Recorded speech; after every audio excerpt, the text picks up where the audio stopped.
Have a blessed day mga Lodi Cakes. Welcome back sa another video for today. And this is Dungeon Pick Solution.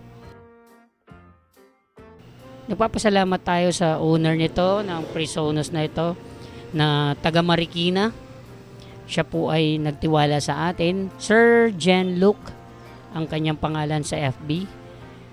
And maraming salamat po sa pagtitiwala nyo sa aming shop.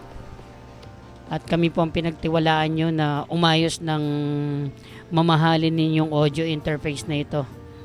So, yun po. By the way, ang model nito is PreSonus Studio 1824C.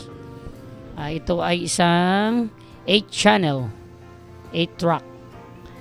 Pwede itong gamitin sa full band. Ito yung mga ginagamit sa full band na recording. So, yun. Maraming salamat Sir Jen-Luc sa pagtitiwala nyo sa amin. Salamat sa pagtitiwala nyo na kahit na malayo po kayo, pinagtiwalaan nyo po yung shop po namin. Salamat po.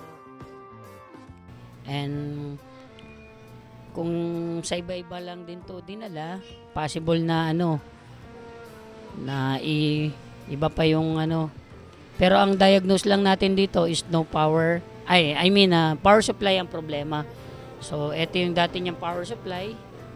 Yan yung dati niyang power supply.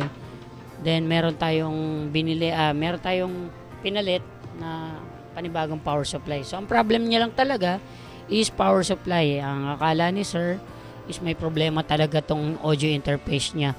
So, salamat Sir.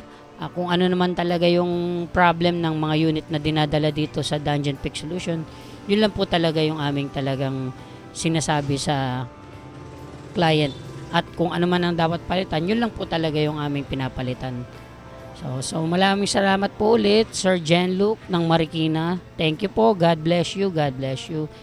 Ayan, working na po ang inyong audio interface, sir. Ayan, okay na po. Hindi ko kasi ako nakaka-monitor ng speaker. So, try natin mag-monitor. Ayun, check, 1. Sa speaker ko, meron na. Check, 1, 2. Check, mic, 1, 2, 3. Testing, check. Ayan, nilakasan ko. Check, mic. Okay na po. Salamat po uli sa pagtitiwala. God bless you.